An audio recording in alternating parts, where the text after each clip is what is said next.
Around 4:30 a.m. on January 2nd, 1972, in New York City, the scene was this. It was bitterly cold outside.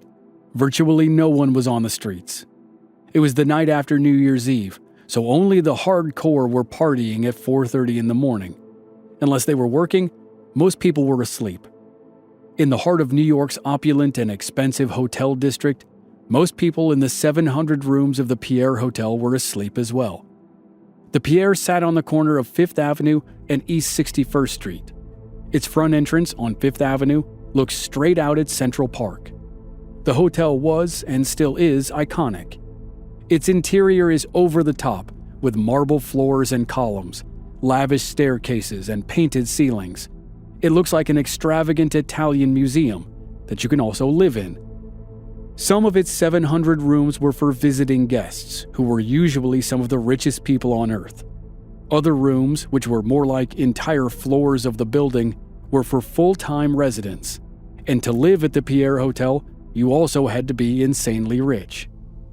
The Pierre was surrounded by other iconic hotels, the Sherry Netherland, the Plaza, the Ritz-Carlton, the Hampshire House, and on and on. Between 1970 and 1972, many of those hotels were robbed during a spree that baffled the authorities. The NYPD set up a task force to battle the growing trend of high-end hotel robberies, but they weren't having much luck. When it was all said and done, 2 men would emerge as the prime suspects in more than 25 hotel robberies: Bobby Comfort and Sammy Nallo. Sometimes they worked as a basic 2-man team. Sometimes they recruited more accomplices. On January 2nd, 1972, they were going for the gold.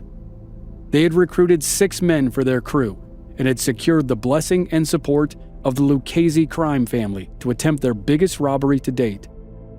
By 4:30 a.m., while almost everyone in the Pierre Hotel was asleep, Bobby and Sammy and their crew had taken over the ground floor of the hotel.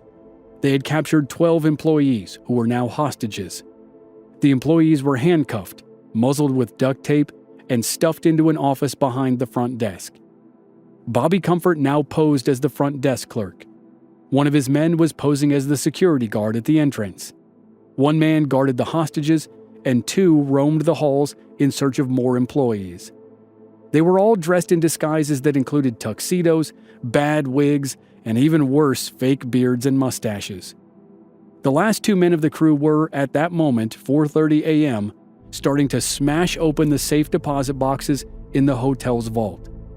In the days before it was standard to put safes in the rooms, high-end hotels had their own vaults with safe deposit boxes, just like banks. The wealthy clientele who didn't want to take the chance of being robbed in their rooms put their valuables in the safe deposit boxes. The boxes were stuffed with cash, security bonds, and jewels. No one could guess at the total value of everything in the boxes, but it was many, many millions. When the thieves finished their work that morning, they set a world record for a jewelry heist, and they didn't come close to getting everything that was in the vault. It was more successful than they had dreamed, but it was not without its heart-pounding problems or the greed that always leads to the downfall.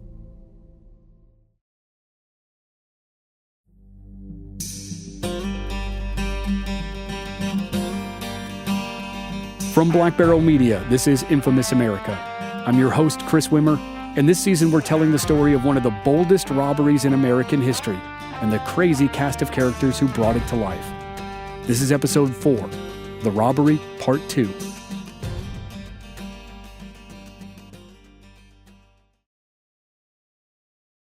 Bobby Comfort was stationed at the front desk. Don Francos watched the entrance. Al Visconti guarded the hostages. Bobby Germain and Allie Ben prowled for more hostages. Al Green was outside in the black Cadillac limousine that would act as the initial getaway car. That left Sammy Nallo and Nick Sacco in the vault to start the actual robbery. There were 208 safe deposit boxes in the Pierre's vault. Each one had an owner or renter. The front desk manager kept a set of index cards that tracked the owners and the valuables in the boxes. Sammy and Nick had the cards, so they had a good idea which boxes would contain the best stuff. The boxes themselves were simple. They opened with a single key, and the owner or the renter was the only person who had the key. If he or she lost it, the hotel would have to hire a locksmith to open the box. Sammy and Nick had a more direct, low-tech approach to opening the boxes. It was brute force. Nick grabbed a hammer and smashed the box directly in the center. He pounded on it until one side bowed out. Then, while Nick moved on to the next box, Sammy followed behind and jammed a crowbar into the exposed side of the dented box. Sammy pushed on the crowbar until the door popped open. It was as simple as that. It was loud and required a lot of work, but it was incredibly effective. Each time Sammy pried open a door, he dropped the crowbar with a bang, then reached in, scooped out the goods, and threw them into one of 4 Louis Vuitton suitcases. He didn't take the time to open any of the jewelry cases or envelopes or whatever was inside. He figured if it was in the box, it was valuable. He tossed the stuff in the suitcases and kept moving. While things glided along in the vault, smoothly but noisily, the rest of the gang was about to experience their first crisis.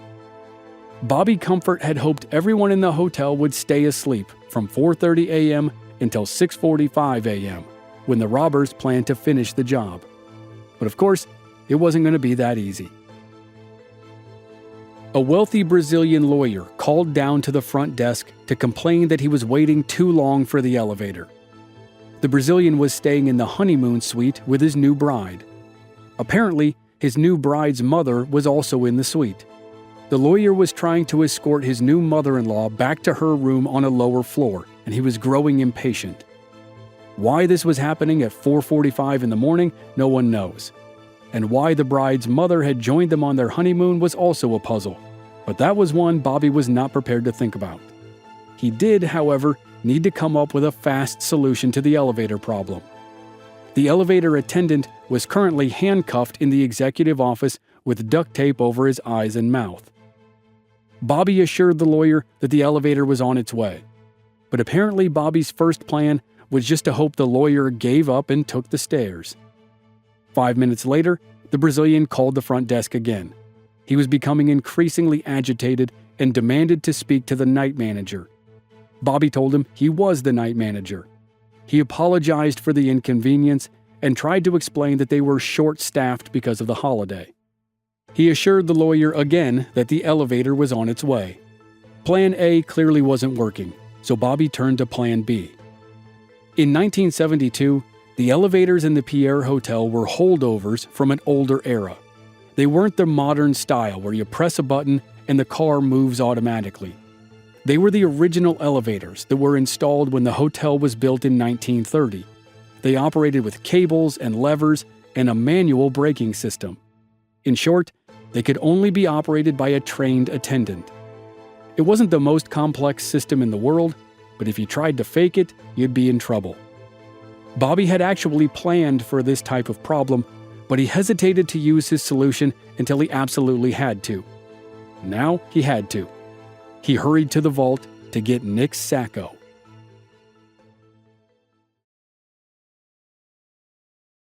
Sacco had an old friend who had worked as an elevator attendant. To prep for the heist, Nick threw his friend a few bucks and learned the basics of the operation. Now, Nick was called into action. Bobby told him the problem, and Nick ran to the elevator. While he headed up to deal with the angry Brazilian guest, Bobby Germain replaced him in the vault as Sammy's hammerman so they wouldn't lose any momentum. When Nick reached the Brazilian's floor, he eased the car to a stop and opened the doors as smoothly as he could. When the elevator doors opened, the distinguished-looking Brazilian, still in his tuxedo, stood glaring at Nick. The man was so unhappy that he didn't seem to notice that the elevator attendant was also wearing a tux and a fedora. The thing that registered more quickly was that the well-dressed elevator attendant was holding a gun.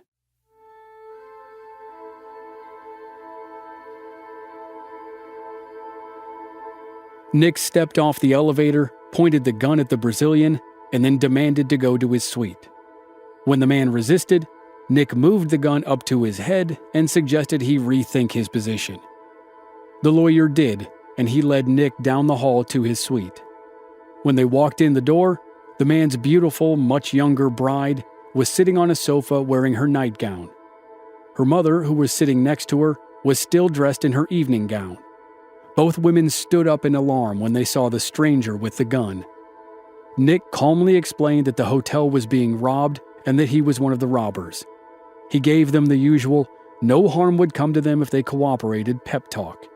But he told them that cooperating meant they would have to accompany him back downstairs. Nick was at least somewhat of a gentleman, and he agreed to let the bride change into real clothes. The women didn't speak English, so the lawyer translated Nick's lecture. The bride went into hysterics, and her mother stared daggers at Nick. Nick almost felt bad for the couple.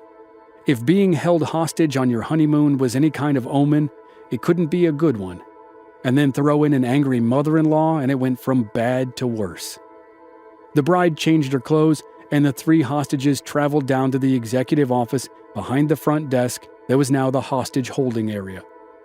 It was just after 5 a.m., and the robbers' first crisis, inside the hotel anyway, had been averted. With the addition of the 3 Brazilians, the hostage head count was 15, 12 employees and 3 guests. In the vault, Sammy and Bobby G were working feverishly and making good progress, but the clock was ticking and there were lots of boxes to go. The robbers had given themselves 2 hours and 45 minutes to complete the heist. They started at 4 a.m., so 6:45 a.m. was the drop-dead deadline to get out. The day shift started at 7 a.m., and according to Bobby Comfort's recon, the first few employees would start arriving at 6:45. When Nick returned to the vault, he grabbed another hammer and joined in. Now, Nick Sacco and Bobby Germain bashed the safe deposit boxes with hammers, and Sammy Nallo wrenched them open with his crowbar and emptied them out. With the adrenaline pumping and the clock ticking, they worked harder and faster, and the volume of their efforts increased. At the front desk, Bobby Comfort was growing more concerned about the noise. There were no reports that listed the exact location of the vault, but presumably it was on the ground floor, somewhere behind the front desk. If so, anyone in the vicinity of the lobby would be able to hear the racket. Bobby knew his crew needed to keep working, but he rushed to the vault to tell them to try to work more quietly. When he arrived, unexpectedly, he witnessed a disturbing development, one that would have serious consequences over the next week.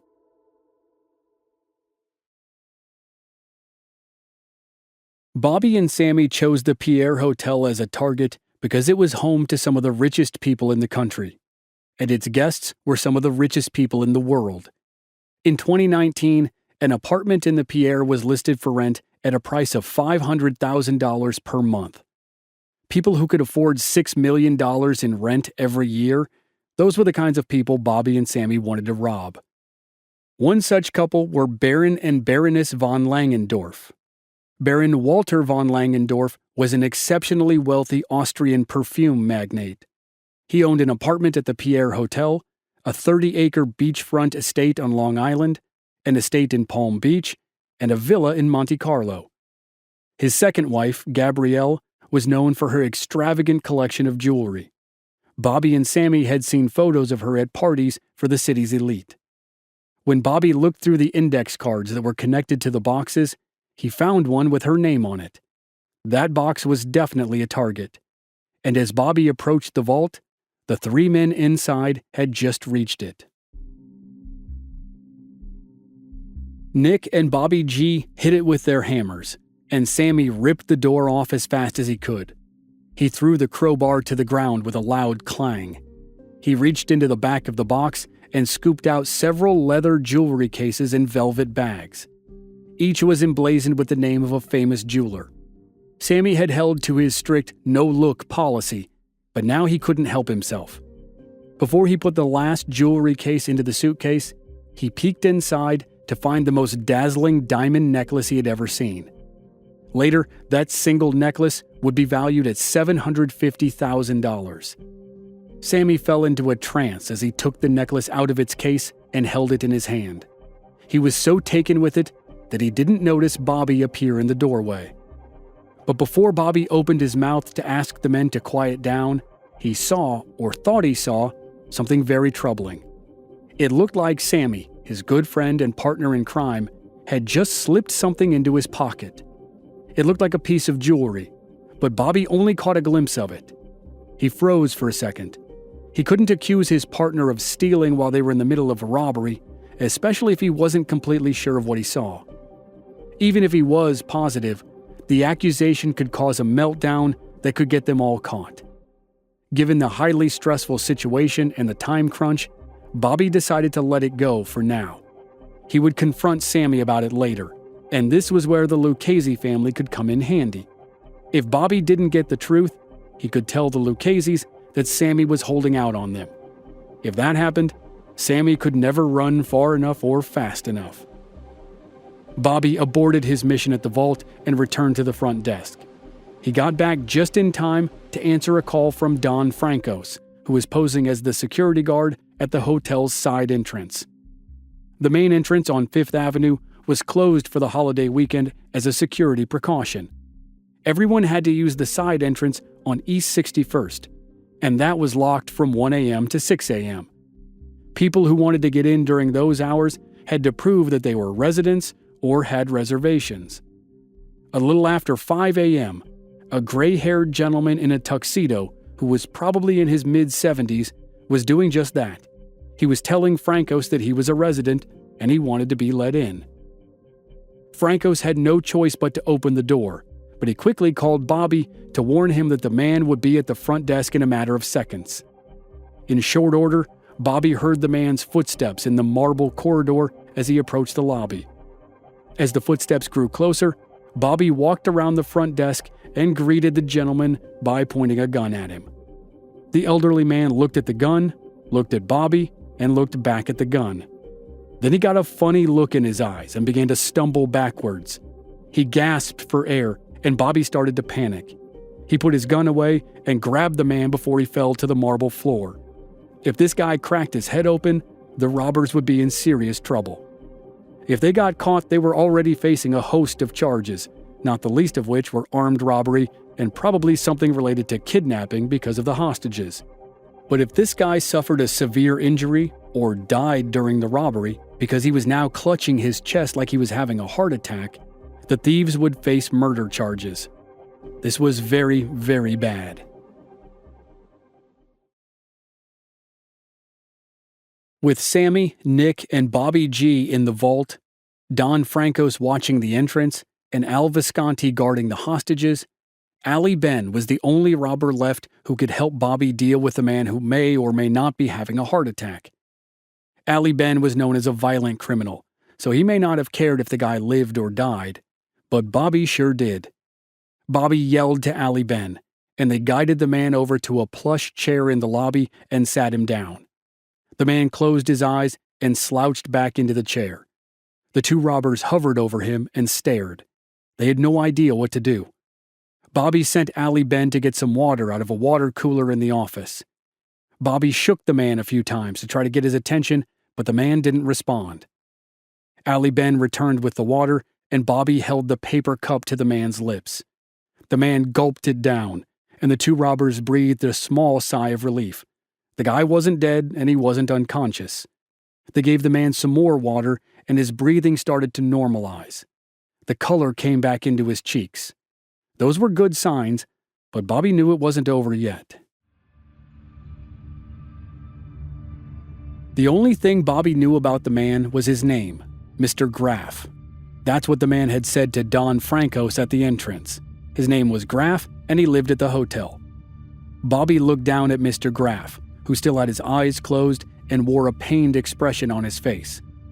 With Bobby's suspicious mind, he couldn't help but wonder if this could all be an act.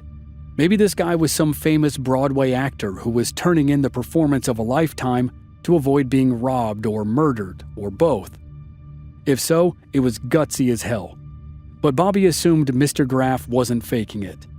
And if Graff was having real trouble, then it wasn't a good idea to handcuff him and put him in with the other hostages. Bobby and Ali Ben, who was losing patience by the second, gently lifted Mr. Graff out of the chair and slowly walked him to a small alcove behind the front desk. They sat him in a chair, and Bobby instructed Ali Ben to keep an eye on Mr. Graff. With Graff's condition, Bobby added one more item to his to-do list before the end of the heist. He would call 911 right before they left. By the time the police and the ambulance arrived, the robbers would be long gone, and hopefully Mr. Graff would be all right. Before Bobby went back to the front desk, he saw another positive sign. Graff was feeling well enough to ask what was going on. Bobby explained in his most calm voice that the hotel was being robbed, but no one would be hurt. Graff and the other hostages just had to hang in there for another 45 minutes. It was almost 6 a.m., and the robbers had scheduled their departure for 6:45. The darkness outside that had covered them up to this point was fading as the sun rose. After the annoyance with the Brazilians, the crisis with Mr. Graff, and the potentially devious behavior of Sammy Nallo with the necklace, Bobby Comfort was feeling the pressure to leave quickly. But that was going to be easier said than done. In the vault, unbeknownst to Bobby, Sammy Nallo was succumbing to a kind of modern-day gold fever. It was possible that he had already pocketed a diamond necklace instead of throwing it in with the other loot to share with the group. Now he was about to find another prize that would make his eyes light up with the dollar signs. As Bobby thought about ending the robbery and getting out before it was fully daylight, his partner Sammy was opening the box that contained the mother lode for a guy like him. Sammy didn't recognize the name of the box's owner, but the man had treasure that very few people alive have ever seen. When Sammy pried open the box, he found stacks and stacks of $500 bills. The portrait of President William McKinley was in the center of each, and they were incredibly rare.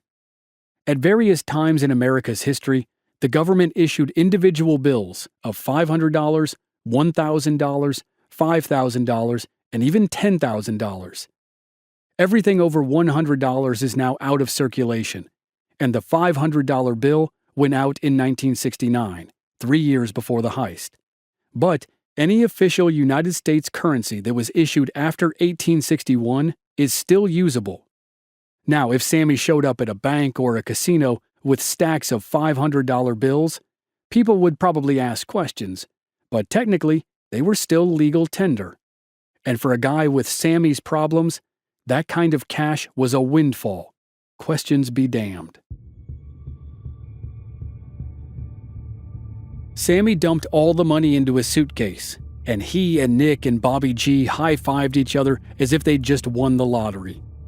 They had now ransacked more than 40 boxes and filled 3 Louis Vuitton suitcases with loot. Sammy and his crowbar were still going strong, and about that time was when Bobby Comfort ran back to the vault to tell Sammy it was time to start wrapping it up. Sammy wasn't having it. He had worked himself into a near frenzy after finding all that cash. Sammy was afraid of what they might be leaving behind if they left ahead of schedule. Who knew what might be in the next box? It was a classic gambler's addiction. The next one could be the big one. The next one could be even bigger than the last one. And with Sammy Nallo, the addiction was real. He was a gambling addict, and the problem was, he was both a bad gambler and an unlucky gambler. Bobby probably knew that his partner liked to gamble, but he didn't know that Sammy was into a loan shark for over $100,000, and he was past due on paying it back. Sammy had been warned that if he didn't come up with the money soon, he was going to meet a very unpleasant end.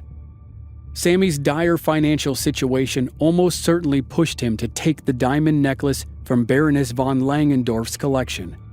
And now it pushed him to keep going, even when his partner wanted to stop. Bobby tried to reason with Sammy, but there was no way he could convince Sammy to put down the crowbar. Sammy was determined to keep working until the very last minute, and that would prove to be very dangerous. His reluctance to leave allowed for one more unexpected surprise before the heist was done.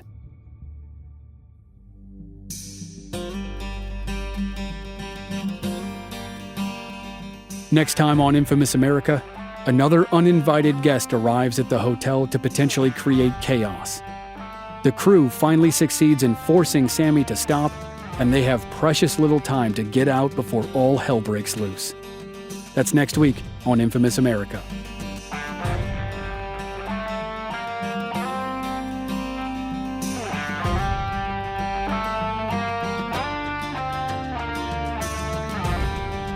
Members of our Black Barrel Plus program don't have to wait week to week for new episodes. They receive the entire season to binge all at once with no commercials, and they also receive exclusive bonus episodes. Sign up now through the link in the show notes or on our website, blackbarrelmedia.com. Memberships begin at just $5 per month. This series was researched and written by Michael Byrne. Original music by Rob Valier. I'm your host and producer, Chris Wimmer. Find us at our website, blackbarrelmedia.com, or on our social media channels. We're Black Barrel Media on Facebook and Instagram, and B Barrel Media on Twitter. And you can stream all our episodes on YouTube. Just search for Infamous America Podcast. Thanks for listening.